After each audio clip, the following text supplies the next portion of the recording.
Hello friends, திலா கிச்சனில் இருந்து திலகா பேசுகிறேன். கேழ்வரகு மாவு வச்சுருக்கேன். இதை வச்சு நம்ம புட்டு பண்ண போகிறோம். மாவு ஜலிச்சு எடுத்துட்டேன். கொஞ்சம் உப்பு போட்டுக்கலாம்.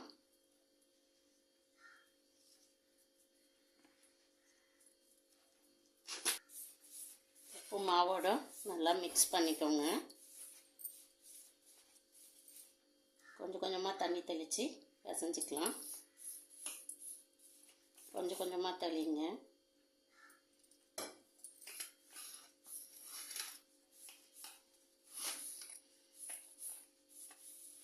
பிசையும் போதே கட்டிலாம் இல்லாமல் உடச்சி விட்டு பிசைஞ்சிக்கோங்க.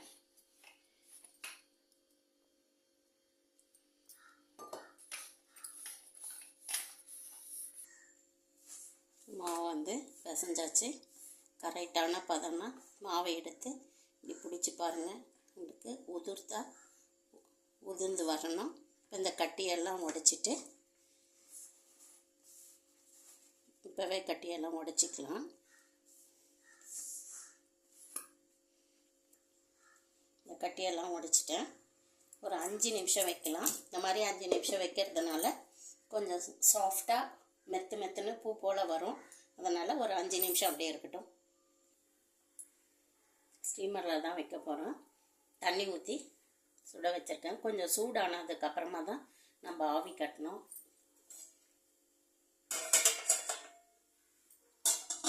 சூடாக தண்ணி நல்லா கொதிக்குது.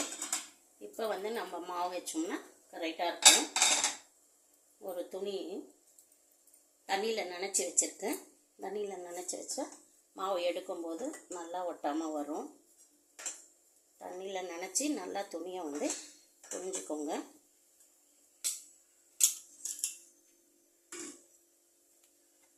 இந்த மாவு பாருங்கள், இப்படி நம்ம உதிர்க்கும் போதே திருப்பியும் கட்டி இருந்தால் அதெல்லாம் எடுத்துட்டு ஆவி கட்ட வச்சிடலாம்.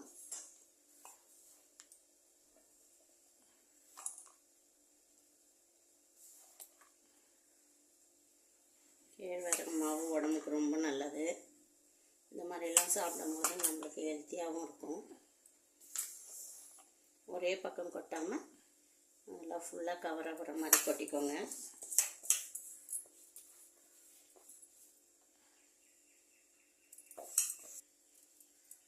இதை அப்படியே லைட்டாக கவர் பண்ணிக்கோங்க.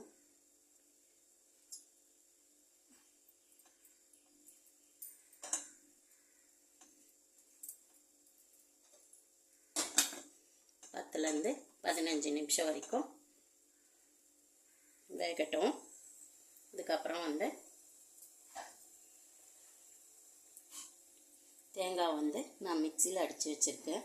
நம்ம திருகி செய்கிறதோட இந்த மாதிரி மிக்சியில் அரைச்சி வச்சுக்கலாம். இது கொஞ்சம் பூ போல் இருக்கும். திருகிறதுனால 1 2 பெருசாலாம் இருக்குது இல்லைங்களா, அந்த துகள்களில் சாப்பிடும்போது கொஞ்சம் கஷ்டமாக கூட இருக்கும். மிக்சியில் போட்டு இந்த மாதிரி பூ மாதிரி அரைச்சி வச்சுக்கிட்டிங்கன்னா சாப்பிடும்போது நெஞ்சு அடைக்காமல் நல்லாயிருக்கும். இந்த மாதிரி அரைச்சி வச்சுக்கலாம். வேகட்டும். இப்போ பார்க்கலாம். கேழ்வரகு மாவு நல்லா வெந்துடுச்சு. 10லேருந்து 15 நிமிஷம் அதுக்குள்ளேயே வெந்துடும். கேழ்வரகு மட்டும் வெந்த உடனே நல்ல ஒரு வாசனை வரும்.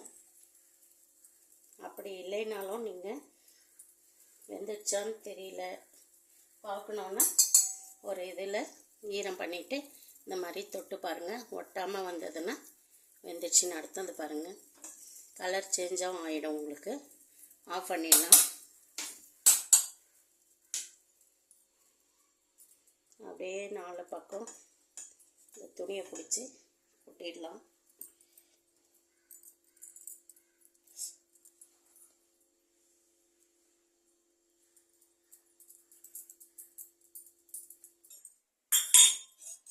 கொஞ்சம் நல்லெண்ணெய் ஊற்றிக்கிறேன். எப்போவுமே புட்டுக்கு நெய் ஊற்றுறதோட நல்லெண்ணெய் ஊற்றினா டேஸ்ட் நல்லாயிருக்கும்.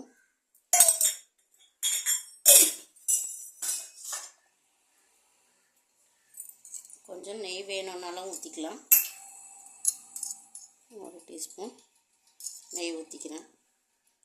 அவங்கவுங்க வயசுக்கு ஏற்ற மாதிரி ஊற்றிக்கலாம். சில பேருக்கு நெய் பிடிக்காது இல்லைங்களா, அதனால் கொஞ்சம் தேங்காய் போட்டுக்கலாம். இந்த சூடோடவே போட்டிங்கன்னா டேஸ்ட் நல்லாயிருக்கும்.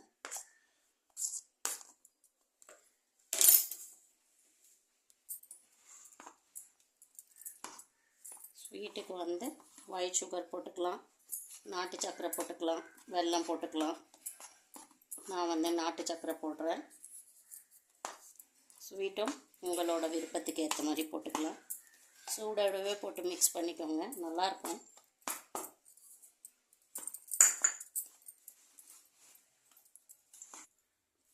கேழ்வரகு புட்டு ரெடி ஆயிடுச்சு. நெய்யை விட நல்லெண்ணெய் நல்ல டேஸ்ட் கொடுக்கும், வாசனையாகவும் இருக்கும். இந்த வீடியோ பிடிச்சிருந்தா லைக் பண்ணி ஷேர் பண்ணி கமெண்ட் பண்ணுங்கள். ஓகே, பாய்.